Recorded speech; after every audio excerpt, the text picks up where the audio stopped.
محترمہ فریدہ رانا صاحبہ السلام علیکم. اہل سنت ڈوٹ نیٹ پر یاد فرمانے کا شکریہ. آپ کے دو سوال ہمیں موصول ہوئے، جواب حاضر ہے. پہلا سوال تو یہ، کیا مزار پر پھول رکھنا جائز ہے؟ جی، مزار پر پھول ڈالنا یا پھول کی چادر چڑھانا جائز بھی ہے اور مستحب بھی ہے، اور حدیث سے بھی ثابت. مثال کے طور پر نبی کریم صلی اللہ علیہ وسلم دو قبروں کے قریب سے گزرے.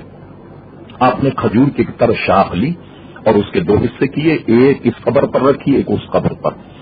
صحابہ کرام علیہ رضوان نے پوچھا، یا رسول اللہ صلی اللہ علیہ وسلم اس میں حکمت کیا؟ تو آپ نے فرمایا، میں نے دیکھا کہ ان دونوں پر عذاب قبر ہو رہا ہے اور کسی بڑے گناہ کی وجہ سے نہیں ہو رہا. ایک اس میں چغل خور تھا اور دوسرا پیشاب کی چھینٹوں سے نہ بچتا تھا. جب میں نے یہ تر کھجور کی شاخ ان کے قبروں پر رکھ دی تو جب تک یہ تر رہیں گی گویا ان سے عذاب قبر میں تخفیف ہوگی.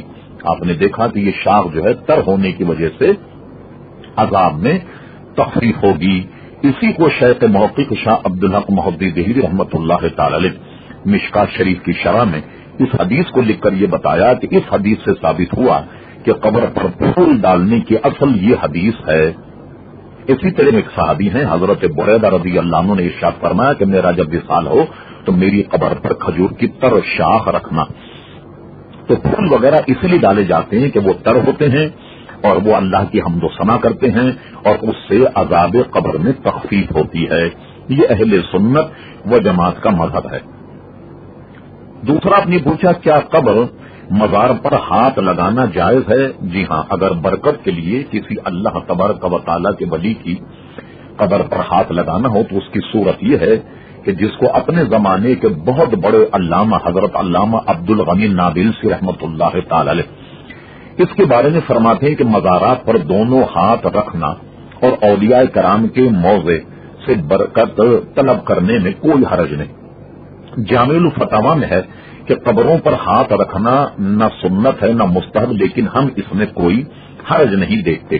اعمال کا دار و مدار نیتوں پر ہے. اگر مقصد خیر ہے تو یہ فعل بھی خیر ہوگا. دلوں کی باتیں اللہ تبارک و تعالیٰ کے سپرد ہیں.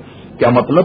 یعنی ان کی قبر پر ہاتھ لگا کر اپنے چہرے پر پھیرنے اور اس سے تمتع یا برکت حاصل کرنے کے جو بات ہے وہ یقیناً جائز ہے، اس لیے کہ اس کے خلاف کہیں حدیث میں موجود نہیں ہے. اس لیے علامہ نابلسی کے قول سے یہ پتہ لگا کہ نیت اگر اچھی ہو حصول برکت کے لیے ایسا کرنے میں حرج نہیں ہے.